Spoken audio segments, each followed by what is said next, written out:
Oke. Assalamualaikum warahmatullahi wabarakatuh. Teman-teman, balik lagi bersama saya Kusuma di tempat yang sangat keren. Hari ini kita akan membahas tentang gangguan gaib ya, atau mistis. Awalnya itu kita mau di tempat yang memang telah disiapkan, cuman kata Tito ada kendala teknis, jadi kita robah atau rolling tempat dulu. Akhirnya kita kembali ke Balai Ilmu Ragadium. Plus juga mungkin agak gelap ya. Dalam di sini nggak tahu di mana. Semoga terang ya. Oke teman-teman, langsung saja. Apa yang maksud dengan gaib atau mistis ya? Itu sebenarnya bahasa, saya berani bilang itu adalah bahasa marketing ya. Karena bahasa itu istilah itu lebih mudah diterima oleh saya pribadi. Sehingga mungkin tidak perlu penjelasan lebih lanjut mengenai dua kata tersebut, baik itu mistis maupun gaib. Satu hal yang pasti teman-teman ya, dalam hipnoterapi ada 3 klasifikasi kedalaman seseorang: hipnoidal, like trance, medium trance, sama somnambulism atau deep trance. Berarti kurang lebih, mohon maaf, ada 4. Maksudnya apa itu? Jadi kalau kita ngebahas tentang sesuatu hal yang bersifat tubuh fisik, itu bisa di hipnoidal ataupun like trance. Udah masuk ke ranah pikiran dan emosi, termasuk juga pemberdayaan dan motivasi, itu masuknya ke medium. Nah, yang deep trance itu masuk ke energi esoterik, energi sesuatu hal yang memang di luar ya, istilahnya mungkin bahasa biasa itu adalah bahasa gaib. Mungkin bahasa yang biasa lumrah itu adalah gaib ataupun mistis. Nah, itu ada di somnambulism atau deep trance. Jadi sebetulnya dalam hipnoterapi juga itu termasuk yang dibahas.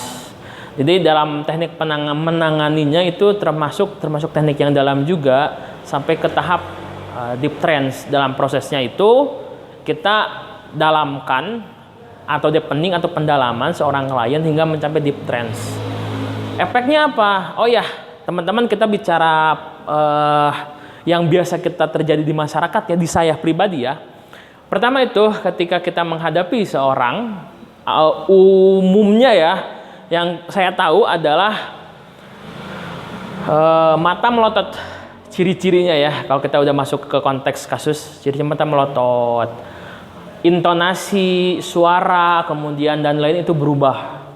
Kemudian juga bahasa tubuh juga berubah, yang tadinya mungkin kecil tapi kok bisa jauh lebih bertenaga dan lain-lain.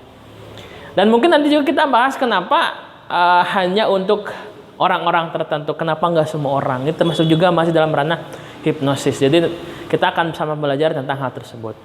Saya ngacak aja ya, karena kita nggak bawa alat tulis, saya lupa bawa alat tulis, dan juga kita nggak persiapan slide, jadi kita langsung aja. Untuk yang tahap pertama, yang biasa kita kenal atau dengan istilah kesurupan, kemudian juga ada sebutnya santet, kemudian juga sebutnya teluh, jimat, dan lain-lain. Saya akan bahas dulu ya mengenai hal tersebut. Pertama, dalam sejarahnya ilmu sebut saja perdukunan itu diawali oleh namanya animisme. Animisme itu lebih identik dengan mantra terus apalagi ya? Mantra dan lain-lain lah. Kalau mantra itu jadi ada ajian-ajian tertentu, ada jampe-jampe tertentu, ada bahasa mantra itu yang mempengaruhi dia dan lingkungan. Itu masuk ke dalam posisi kondisi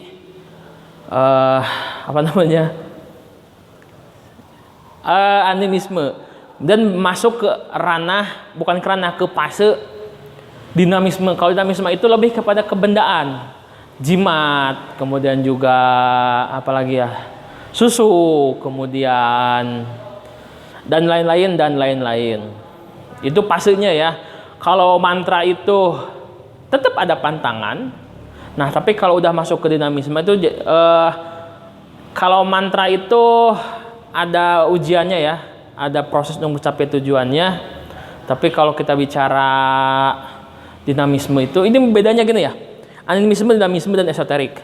Animisme itu mantra, ada pantangan, ada. Cara mendapatkan adalah dengan cara puasa tertentu, amalan tertentu, kemudian juga berguru di tempat tertentu. Ada pantangan, ada larangan. Nah, kalau kita masuk ke ranah dinamisme, itu lebih kepada kebendaan. Cara mendapatkannya adalah dengan adanya mahar. Bisa dibeli dengan sesuatu atau ditukar dengan sesuatu. Itu bedanya. Dua-duanya sama. Ada konteks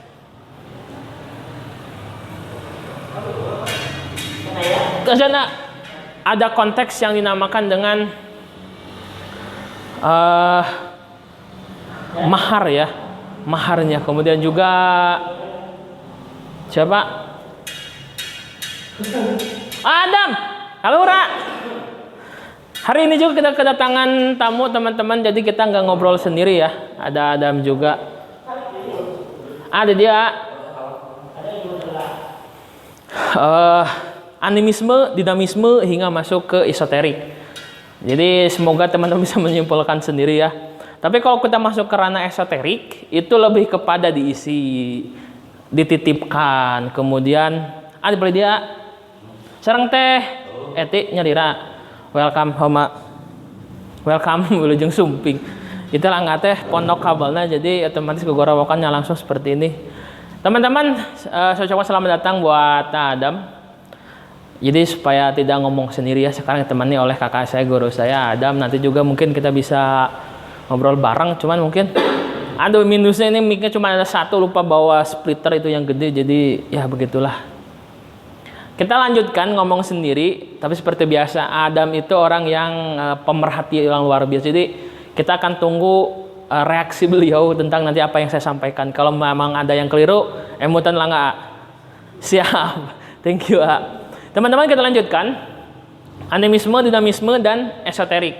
Esoterik itu istilah nama titipan, bisa kata lainnya kodam, kemudian kata lainnya apa dan apa. Itu lebih bersifat diisi, kemudian juga dititipkan ataupun dikasih atau diturunkan. Itu maksudnya energi esoterik.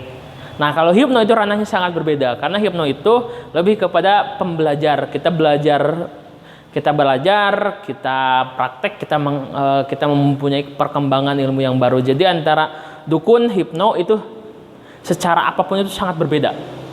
Nah, kalau kita sekarang ada namanya Marcel Radival, itu keren banget.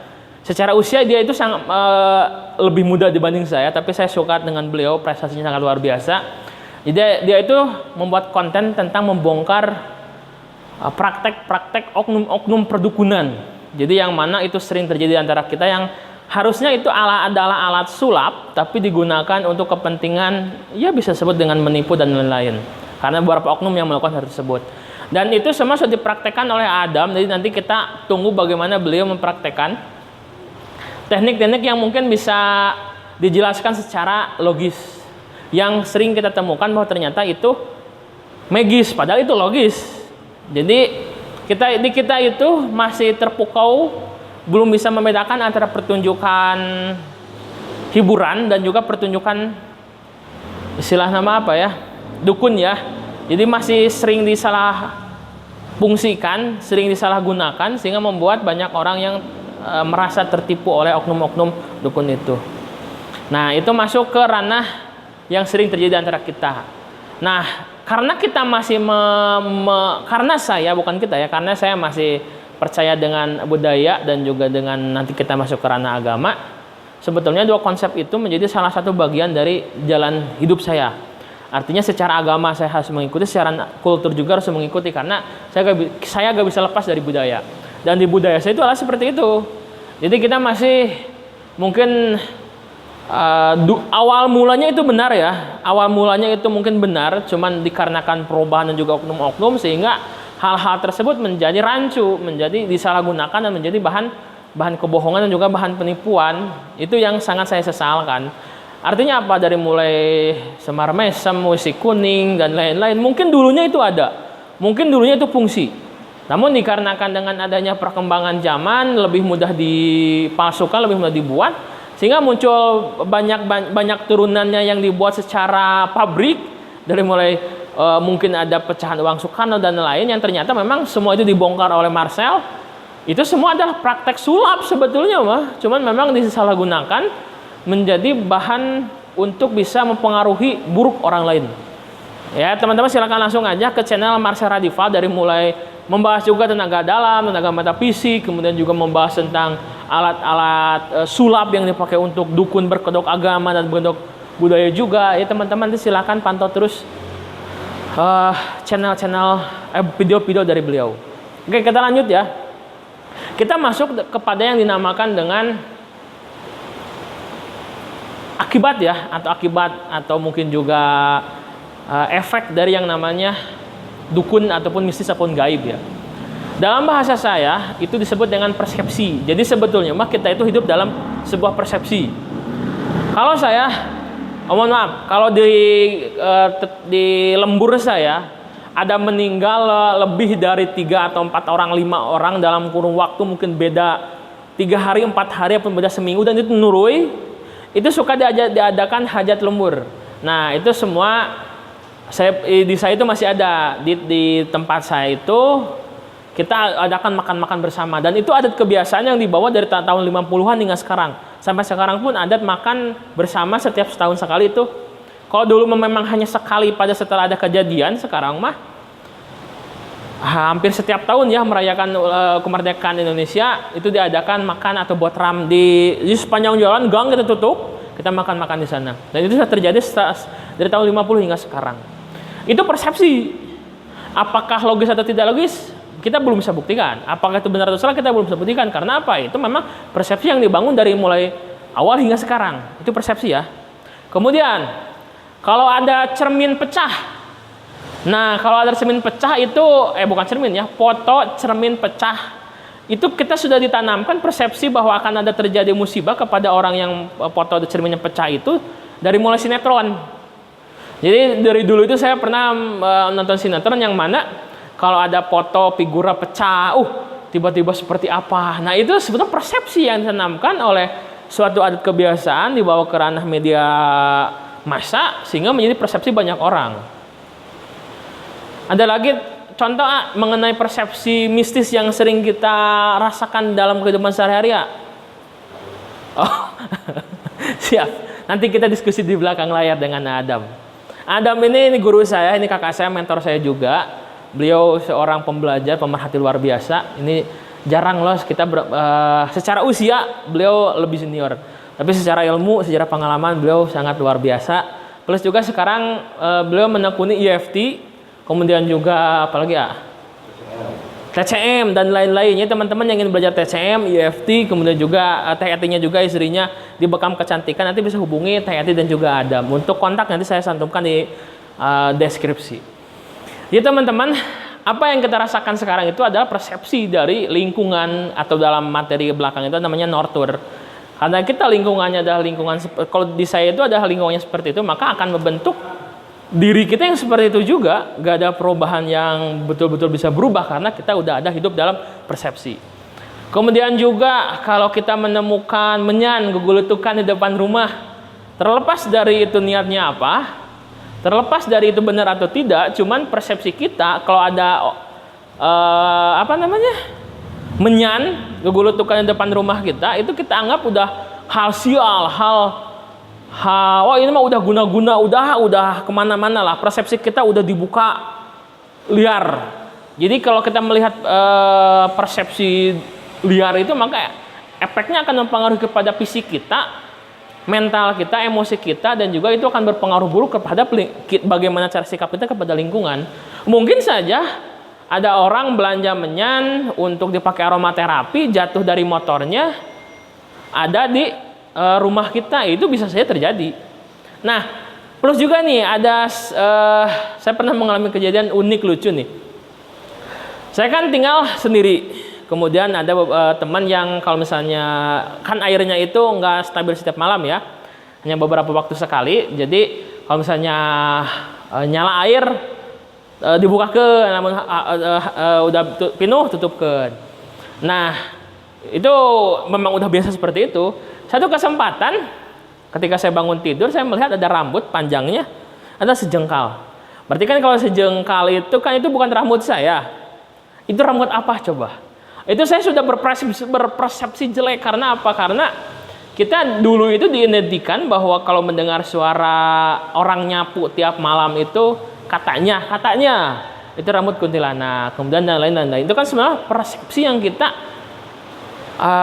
rasakan, kita ketahui, dan kita menjadikan mindset kepada kita karena dibentuk oleh lingkungan. Jadi persepsi itu belum bisa kita buktikan, tapi sudah kita rasakan dan sudah kita percayai. Itu persepsi. Jadi ketika kita nyambung lagi kepada cerita tadi, rambutnya satu jengkal itu ternyata punya rumah. Kayaknya rambutnya panjang, murag, mungkinnya tingkumaha muragna. Akhirnya saya sangkaannya ada yang sesuatu datang ke kamar. Padahal kan sebetulnya kan jadi persepsi kita itu kadang satu sisi bagus, satu sisi kita bisa dibutakan oleh persepsi. Kita bisa dibuat lemah oleh persepsi. Kita bisa dibuat rumit oleh persepsi. Makanya selama itu masih dalam kategori persepsi, kita gunakan logis, kita gunakan bagaimana kita alam pikiran kita untuk bisa berpikir secara real, fakta dan nyata, sehingga kita tidak terjebak dalam persepsi yang menyesatkan dan juga merugikan kita semua. Contoh kasusnya di Sumedang ada namanya, sebut saja Mang Yana ya, atau Pak Yana ya, atau itu ya Yana kurang lebih, atau inisial aja ya, enggak, karena Yana pasti banyak, gak perlu pakai nama panjang ya. Secara persepsi, karena ini yang membuat ramainya itu bagi saya pribadi ya, menurut saya yang membuat ramainya karena posisinya di Hadas Pangeran. Kalau hilangnya di rumah atau hilangnya di tempat tertentu mungkin kita anggap biasa, tapi karena hilangnya di Cadas Pangeran, kita semua orang tahu, bukan semua, saya sendiri tahu bahwa Cadas Pangeran itu adalah identik dengan mistis. Saya pribadi dari kecil ditanamkan seperti orang-orang tua saya. Jadi ketika ada suatu kejadian tertentu di Cadas Pangeran, maka identik dengan mistis. Bagi saya pribadi, persepsi saya. Akhirnya apa ya, rame karena saya mempersepsikan bahwa dari dulu ketika saya kecil Cadas Pangeran adalah tempat untuk hal-hal mistis. Setelah 1 hari, 2 hari dan beberapa waktu kemudian ternyata kan itu semua hanya sebatas kesalahpahaman yang terjadi antara mungkin komunikasi suami dan istri hingga mengakibatkan hal yang tidak tertentu yang menyebabkan rame gemparlah se-Indonesia hingga masuk ke trending topik di Twitter dan di Google Trends juga antara Cadas Pangeran dan Mang Ian, jadi Pak Yana itu. Jadi itu merupakan sebuah persepsi yang sebetulnya memang tidak ada pihak yang salah ya, karena memang kita semua berdasarkan persepsi. Sebagai Pak Yana, persepsi dia benar untuk langsung ke Cirebon. Menurut dia, sekali lagi, benar menurut dia, persepsi dia seperti itu. Dia ke Cirebon, bla bla bla bla, bagi dia mungkin udah cukup aja. Dia kurang lebih ada sesuatu dengan istrinya. Persepsi istri karena khawatir dengan suaminya, dia menghubungi saudaranya, menghubungi pihak kepolisian. Nah, itu persepsi istri, itu benar. Mang Yana itu benar berdasarkan istri, benar berdasarkan suami. Polisi, tentara dan lain-lain, relawan juga kita semua turun untuk ke lokasi Cadas Pangeran. Karena apa? Karena persepsi kita ada hal-hal negatif, musibah di sana, kemungkinan terbesar di bawahnya. Akhirnya apa? Kita turun ke sana. Itu karena persepsi polisi, tentara dan lain-lain itu memang seperti itu. Persepsi itu, Mang Yana seperti itu, persepsi itu seperti itu. Akhirnya mengakibatkan semua orang berpersepsi. Itu semua nggak ada yang salah, nggak ada yang keliru. Tapi secara hukum, persepsi Pak Yana itu sangat keliru. Sehingga kemarin dijatuhi hukuman berapa tahun, cuman diganti dengan wajib lapor kurang lebih setiap hari. Mohon diralat kalau salah, lapor ke Polres. Karena memang itu sudah menyebabkan istilah nama apa, istilah bentuknya itu bentuk hanya jadi keganjelengan lah, meresahkan masyarakat umum. Jadi orang yang ingin menolong dengan baik, dengan benar-benar baik, ingin menolong, ingin berusaha, ternyata malah dibuat itu adalah kurang lebih mungkin masalah rumah tangga yang sebetulnya memang mending ya mungkin itu kan masing-masing punya persepsi ya, tapi memang dalam konteks itu Pak Yana masuk kategori keliru secara kemasyarakatan dan juga secara hukum juga, sehingga diberi hukuman yang memang seperti itu. Ya teman-teman, untuk info lengkapnya silakan hubungi silakan cari di Google tentang bagaimana proses Pak Yana itu. Cuman sekali lagi kita hidup dalam persepsi. Saya persepsi Pak Yana seperti itu, persepsi saya seperti itu, persepsi istri dan keluarga seperti itu, persepsi kepolisian, tentara, hukum dan lain itu seperti itu. Jadi semua orang berpersepsi. Cuman memang persepsinya itu benar menurut dia ya. Sekali lagi benar menurut dia. Tapi secara hukum, secara norma, secara adat, secara agama dan lain itu masih perlu dikaji ulang. Namun tetap persepsi kita itu adalah terbentuk dari berdasarkan apa yang kita ingin rasakan, lingkungan mendukung semua itu sehingga menjadikan kita ya hidup dalam persepsi masing-masing. Kita masuk ke bahasan utama kita tentang bagaimana mistis dan gaib. Sama halnya dengan proses mistis dan gaib juga, kita dipersepsikan bahwa ternyata ketika kita datang ke seorang